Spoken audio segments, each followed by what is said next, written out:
Hello friends, welcome to my YouTube channel. आज शुरू करेंगे chapter 7 congruency of triangles.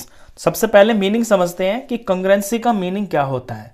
Congruency word आया है कॉन्ग्रुएंट से, और कॉन्ग्रुएंट का मतलब होता है ऐसी फिगर्स जिनका शेप और साइज एग्जैक्टली सेम हो। जो भी फिगर्स जिनकी शेप और साइज बिल्कुल सेम होती हैं उन्हें हम कॉन्ग्रुएंट फिगर्स बोलते हैं। लेट सपोज कुछ एग्जांपल्स देखते हैं।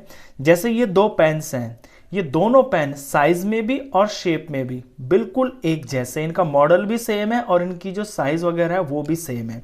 इसी तरह आपको डेली लाइफ में बहुत सारे एग्जांपल्स मिल जाते हैं। जैसे कि एक ही पैकेट की दो शेविंग ब्लेड्स हैं, ये दोनों कॉन्ग्रुएंट हैं। एक दूसरे को ऊपर इस तरह से लगाएंगे तो ये एक दूसरे को पूरी ओवरलैप कर लेंगी। और भी बहुत एग्जांपल्स हैं।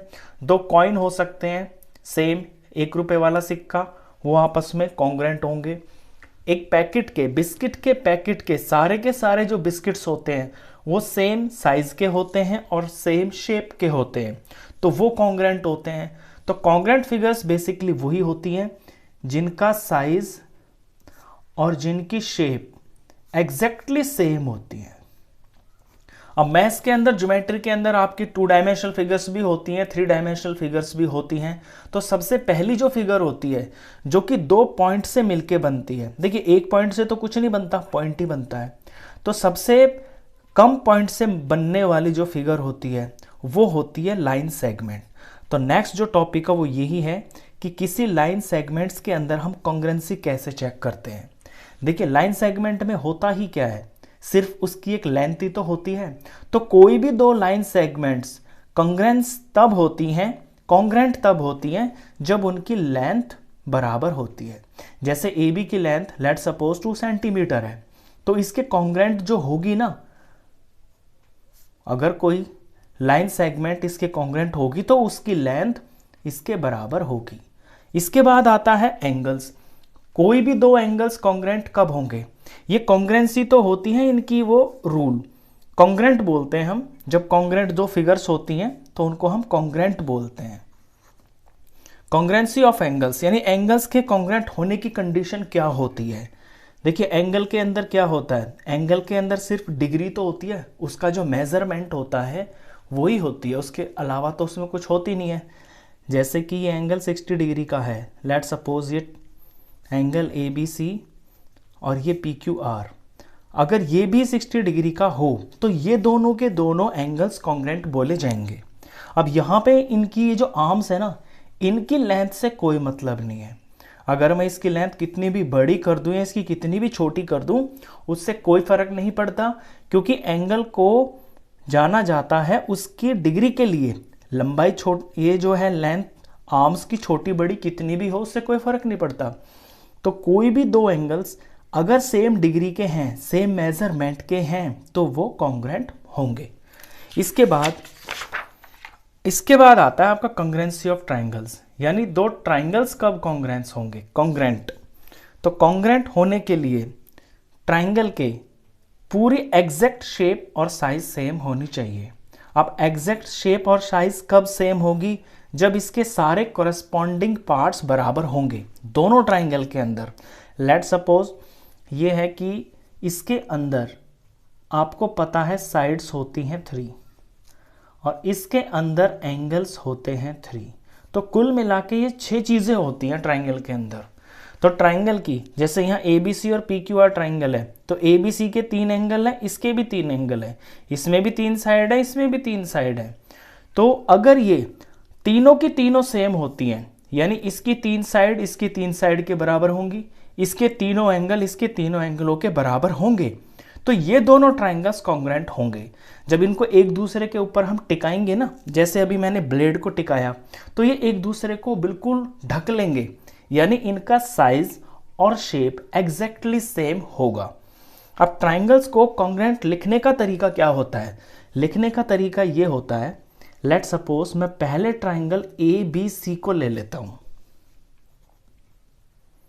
और ये हमें बता दिया कि ये P Q R triangle congruent है ए बी सी के। तो ये जो बीच में लिखा है मैंने, ये 2 पैरेलल लाइंस और ऊपर ये ऐसे लेटा हुआ एस, ये कॉन्ग्रेंट का निशान होता है। यानी ट्राइंगल ABC कॉन्ग्रेंट है ट्राइंगल PQR के। अब ये नाम जो होता है ना, नाम का इसमें बहुत इंपॉर्टेंस होता है। नाम के हिसाब से ही हमें ये पता चलता है कि दो ट्राइंगल्स के अंदर कौन कौन सी चीज आपस में एक दूसरे के बराबर है। अब यहाँ ABC मैंने लिखा है, यहाँ PQR लिखा है, इसके हिसाब से इसका जो एंगल A होगा ना, वो इसके एंगल P के बराबर होगा। क्यों? यहाँ पे पहला है, ये पहला है। इन्हें हम कॉरेस्पॉन्डिंग पार्ट्स भी बोलते हैं। ये मैं निशान लगा रहा हूं, ये कॉरेस्पॉन्डेंसी का निशान होता है। यानी A P के बराबर होगा, B Q के बराबर होगा, एंगल B बराबर होगा एंगल Q के। B और Q दूसरे नंबर पे है। तीसरे पे C है, एंगल C बराबर होगा एंगल R के। अब इसी तरह से हम यहां से साइड्स भी पता कर सकते हैं। AB साइड, यानी ये जो AB साइड है ये PQ के बराबर होगी। AB साइड बराबर होगी PQ के। BC यहां QR के बराबर होगी, क्योंकि दूसरा और तीसरा लिया मैंने, ये दूसरा तीसरा, तो BC बराबर होगी QR के। अब तीसरी साइड इसकी AC है, AC ये PR के बराबर होगी, AC बराबर होगी PR के। अब यहां PQR की जगह कुछ और भी हो सकता है। देखिए कैसे, इसी चीज को अब मैं बदल देता हूं, क्योंकि नाम को ही आपको बहुत अच्छे से सीखना है कि कॉन्ग्रेंट ट्राइंगल के अंदर जो नेमिंग होती है वो कितनी इंपॉर्टेंट होती है। अभी क्या है कि ट्राइंगल ABC कॉन्ग्रेंट है, मैं यहाँ PQR नहीं लिखूंगा, इस बार मैं कुछ और लिखता हूं। लेट सपोज QRP है। QRP हमें दे रखा है कि दो ट्राइंगल्स हैं जो कॉन्ग्रेंट हैं, और ABC ट्राइंगल कॉन्ग्रेंट है ट्राइंगल QRP के। तो इस बार जो एंगल A है ना, वो एंगल Q के बराबर होगा। यानी इस क्वेश्चन के अकॉर्डिंग, फिगर में कोई अदल बदल नहीं हो रहा, एंगल A बराबर एंगल Q के होगा। लेट सपोज कोई दो फिगर्स हैं ABC और QRP, और ये दे दिया कि वो दोनों ट्राइंगल्स जो हैं कॉन्ग्रेंट है, तो उनमें A एंगल और Q एंगल आपस में बराबर होंगे। एंगल B बराबर होगा एंगल R के, एंगल C बराबर होगा एंगल P के। तो ये इनके कॉरेस्पॉन्डिंग पार्ट्स हैं, और कॉन्ग्रेंट ट्राइंगल्स के कॉरेस्पॉन्डिंग पार्ट्स बराबर होते हैं। तो AB साइड किसके बराबर होगी? यहां पहला दूसरा लिया मैंने, AB QR के बराबर होगी, बराबर QR। तो BC साइड बराबर होगी RP के, और AC साइड बराबर होगी QP के। अगर सिर्फ इतना दे दे आपको ये साइन के साथ में कि कोई दो ट्राइंगल्स ये कॉन्ग्रेंट हैं, तो उन ट्राइंगल्स की मेजरमेंट बिना देखे, उनकी फिगर को बिना देखे, आप सिर्फ इतने भर से ही बता सकते हैं कि इन दो ट्राइंगल्स में कौन कौन सी चीजें आपस में बराबर होंगी, कौन से एंगल बराबर होंगे, कौन सी साइड्स बराबर होंगी। यही ये जो कॉन्ग्रेंसी का जो ये निशान होता है, ये इसी से पता चल जाता है। तो ये नेमिंग बहुत इंपॉर्टेंट है। चलिए, इसके बाद मैंने बताया कि इसके अंदर 6 चीजें होती हैं ट्राइंगल के अंदर, तभी तो बिल्कुल एग्जैक्ट सेम शेप और साइज बनेगी। तो कॉन्ग्रेंट प्रूफ करने के लिए आपको इन पूरी 6 की जरूरत नहीं पड़ती है। क्या होता है कि कोई भी 3 चीज, मतलब ट्राइंगल की 3 चीजों से ही, अगर कोई 3 गिवन चीज है ना, उनसे ही हम बता सकते हैं कि वो दोनों ट्राइंगल्स आपस में कॉन्ग्रेंट होंगे या नहीं होंगे। अब ये जो 3 चीजें हैं ना, ये अलग अलग क्राइटेरियाज में डिवाइड है। यानी कुछ क्राइटेरियाज बनाए गए हैं जहां पे 6 की जगह आप सिर्फ 3 चीजों की नॉलेज से ही बता सकते हैं कि कोई दो ट्राइंगल्स कॉन्ग्रेंट होंगे या नहीं होंगे। उन्हें बोलते हैं criteria for congruence of triangles. चलिए, अब उनकी बारी है। नेक्स्ट टॉपिक यही है कि ये क्राइटेरियाज क्या होते हैं। तो criteria for congruence of triangles, पहला जो क्राइटेरिया है ये है SSS। ये S side, S side, S side, ये साइड्स के लिए डिनोट किए गए हैं तीनों S। अब यहां नाम से ही पता चल रहा है कि दो ट्राइंगल्स के अंदर 3 साइड की बात की जा रही है। तो पहला क्राइटेरिया है, सबसे आसान क्राइटेरिया है। 2 फिगर्स देख रहे हैं आप यहां साइड में, यहां पे एक ट्राइंगल है ABC, ये ट्राइंगल ABC है, और दूसरा जो ट्राइंगल है ये PQR है। अब इनकी साइड्स पे ध्यान दीजिए, यहां पे एक साइड 5 यूनिट की है, यहाँ पे भी एक साइड 5 यूनिट की है, यहाँ पे एक साइड 4 यूनिट की है, और यहाँ पे भी 4 यूनिट की है, यहाँ पे एक साइड 3 यूनिट की है, यहाँ पे भी 3 यूनिट की एक साइड है। यानी इन दोनों ट्राइंगल्स के अंदर साइड साइड और साइड के पेयर्स आपस में बन रहे हैं, यानी बराबर बराबर हैं। तो जब भी इस तरह के दो ट्राइंगल्स होते हैं ना, जिनमें बराबर बराबर साइड्स होती हैं तीनों, वो दोनों ट्राइंगल्स आपस में कॉन्ग्रुएंट होते हैं। अब इसे लिखने का तरीका क्या होगा, नाम इंपॉर्टेंट है, तो देखिए ABC, पहले का नाम आप आंख मीच के कुछ भी लिख दो, आपको तो ध्यान ये देना होता है कि इसके हिसाब से अब इसका नाम क्या होगा। तो ABC कॉन्ग्रुएंट होगा ट्राइंगल। आप क्या सोच रहे हैं, PQR? बिल्कुल गलत, PQR नहीं लिख सकते। हम लिखेंगे ट्राइंगल का नाम, लेकिन इस चीज को ध्यान में रखते हुए। अब देखिए, मैं ABC चलाऊं, रेड वाले ट्राइंगल में मैं ABC ऐसे चलाऊं ना, तो मैं पहले 5 साइड पे चलाऊं, फिर मैं 4 साइड पे चलाऊं, फिर ये 3 की तरफ गया हूं, यानी 5 और 4। यहां भी मैं ऐसे ही करूंगा। तो पहले मैं इस तरह से चलूंगा कि 5 पे जाके मैं 4 की तरफ टर्न करूं, तो यहां 5 पे ऐसे गया और फिर यहां 4 की तरफ टर्न कर रहा हूं, तो QRP ये लिखा जाएगा। ये होता है नाम का इंपॉर्टेंस। ऐसे ही नहीं है कि आपको जो कुछ भी दिख रहा है वो ही लिख दोगे, नहीं, जो ट्राइंगल आपने पहले लिखा है उसकी करस्पॉन्डिंग के हिसाब से ही आप उसका नाम लिखोगे। अब देखिए इसकी करस्पॉन्डिंग चीजें बराबर कैसे हो जाएंगी, यहीं से। आप फिगर को मत देखिए, आप लेट सपोज आप फिगर देख ही नहीं रहे, यहीं पे देखो AB QR के बराबर होगा, पहला दूसरा देख लो, AB QR दोनों 5-5 है। यहां पे दूसरा और तीसरा ले लिया मैंने BC, यहां पे दूसरा तीसरा RP। तो देखिए BC और RP दोनों 4-4 के हैं। अब यहां पे AC ले लेता हूं मैं, तो यहां पे QP लूंगा, क्योंकि पहला और तीसरा लिया है ना, तो पहला और तीसरा QP। और यहां AC देखिए 3 है, और यहां QP देखिए ये भी 3 है। ये होता है इसका नेमिंग का इंपॉर्टेंस। तो पहला क्राइटेरिया आप समझ गए, किसी भी दो ट्राइंगल्स के अंदर अगर तीनों साइड्स आपस में बराबर आ रही हैं तो वो दोनों ट्राइंगल्स कॉन्ग्रुएंट होंगे। ये पहला क्राइटेरिया है। दूसरा क्राइटेरिया देखिए SAS। S डिनोट करता है यहां पे साइड को, A का मतलब एंगल, और फिर से S का मतलब साइड। अब जिस तरह ये लिखा हुआ है ना, ये क्राइटेरिया भी कुछ उसी तरह का है, यानी दो साइड्स के बीच में कोई एंगल होगा। दो फिगर्स हैं, ध्यान दीजिए। यहां पे ABC एक ट्राइंगल है, ये ट्राइंगल ABC लिखा हुआ है, और यहां पे ट्राइंगल है PQR। इन दोनों के अंदर आप गौर करेंगे तो यहां 5 है साइड, यहां भी 5 है, यहां पे साइड एक 6 है, यहां पे भी 6 है, और इन दोनों साइड्स के बीच में यहां पे एक एंगल 60 का है और यहां पे भी एक एंगल 60 का है। तो आपने क्या ध्यान दिया, यहां पे आपने ये देखा कि दो साइड्स हैं, दोनों ट्राइंगल के अंदर वो दो साइड्स हैं आपस में बराबर है, यहां 5, यहां 5, यहां 6, यहां 6, और इनके बीच में जो एंगल आ रहा है वो भी बराबर है। तो ये साइड हुआ, ये एंगल हुआ, ये साइड हुआ। समझ गए बात को, साइड एंगल साइड, यानी दो बराबर साइडों के बीच में एक एंगल आ रहा है। ये बीच में ही होना जरूरी है, ऐसे नहीं है कि यहां 60 है तो यहां 60 होगा, नहीं, गलत।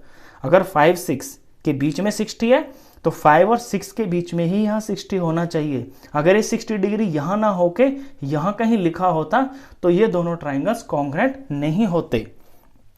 अब ये कॉन्ग्रुएंट तो हैं, हमने देख लिया कि साइड एंगल साइड से ये कॉन्ग्रुएंट हो रहे हैं। नाम कैसे लिखेंगे, ध्यान दीजिए।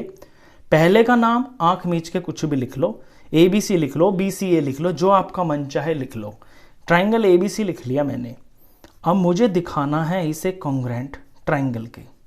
अब इसका नाम PQR नहीं लिख सकते, ऐसे ही नहीं कि आंख मीच के कुछ भी लिख देंगे। हम ध्यान देंगे यहां पे कि यहां हम किस तरह से चले हैं।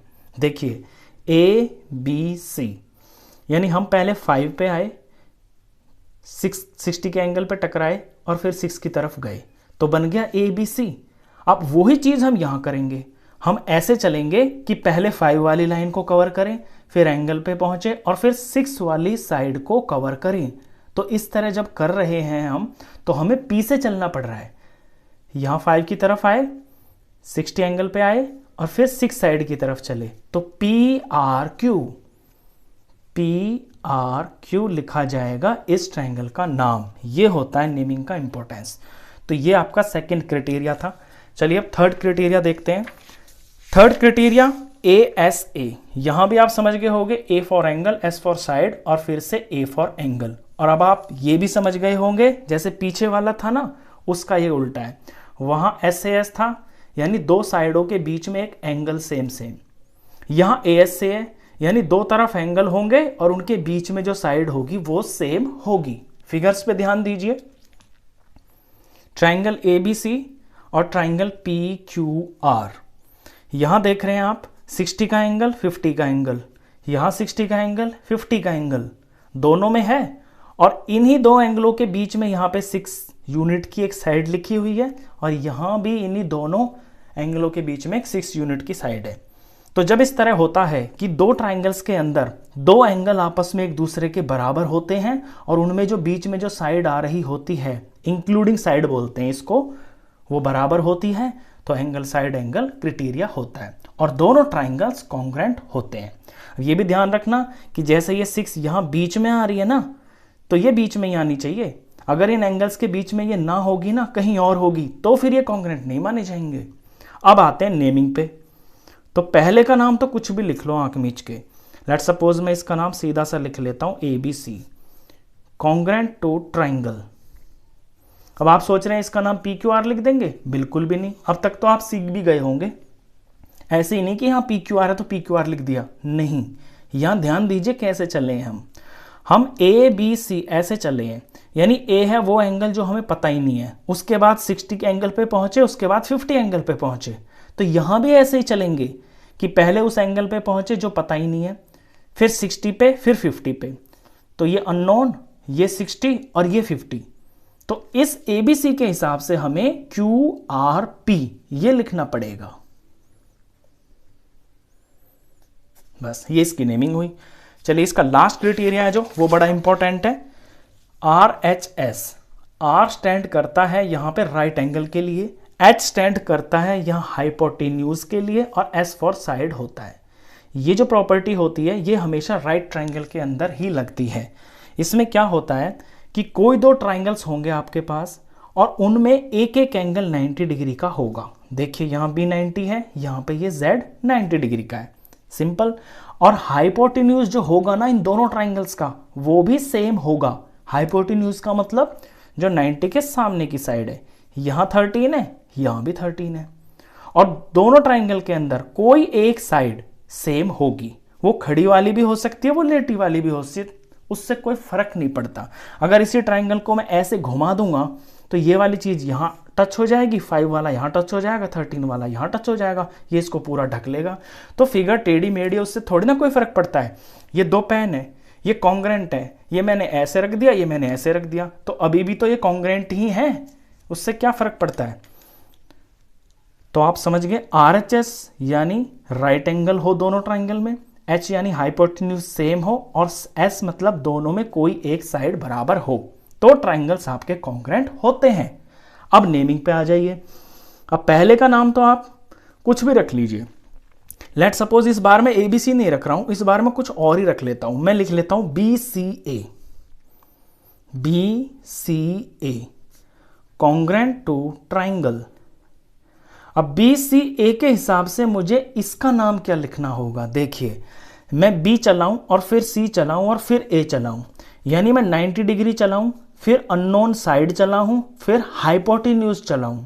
तो यहां भी मैं ऐसा ही करूंगा कि मैं पहले 90 चलूंगा, उसके बाद अननोन साइड चल रहा हूं। ये अननोन है ना, ये मुझे पता नहीं है, तो 90 पे फिर अननोन गया और फिर हाइपोटेन्यूज पे आया। तो Z, X और Y, Z, X और Y। इस BCA के नाम के हिसाब से इस ट्रायंगल का नाम ZXY होगा। अब इसमें मैं एक दो बारी और नाम लिख के दिखा देता हूं, नाम की कंफ्यूजन बिल्कुल पक्की क्लियर हो जाएगी।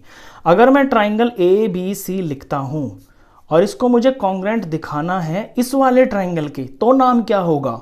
देखिए A, B और C, यानी मैं 5 साइड चला, फिर 90 एंगल चला, फिर अननोन साइड चला, तो मैं 5 साइड चलूंगा, उसके बाद 90 एंगल पे पहुंचूंगा और फिर अननोन साइड चलूंगा, तो यानी y, z और x। तो y, z और x। तो जो हम पहले ट्राइंगल लेते हैं ना, उसी के हिसाब से हमें दूसरे वाले ट्राइंगल के जो करस्पॉन्डिंग पार्ट्स होते हैं, जिस तरह से हम ले रहे हैं नाम को, वो लिखना ज़रूरी होता है। ये अगर गलत लिख दिया तो यानी कि सब कुछ फिर गलत ही हो गया। तो ये इस चैप्टर का इंट्रोडक्शन है। आपके लिए ये चैप्टर पूरी तरह से नया है। आप क्लास 7th में इस चैप्टर का इंट्रोडक्शन होता है, शायद 6th क्लास में कॉन्ग्रुएंसी नहीं होती है। आने वाली सारी क्लासेस में कॉन्ग्रुएंसी ऑफ ट्राइंगल से रिलेटेड चैप्टर्स हैं। अगर ये 4 क्राइटेरियाज आप अच्छे से समझ गए, और इनकी सबसे मेन चीज़ है ये जो नेमिंग है, अगर ये समझ गए ना, तो ये चैप्टर तो बहुत आसान होने वाला है, वरना ये चैप्टर बच्चों को बड़ा टेंशन देता है। तो इस वीडियो में बस इतना ही। क्वेश्चंस के लिए नेक्स्ट वीडियो में मिलते हैं, तब तक के लिए गुड बाय।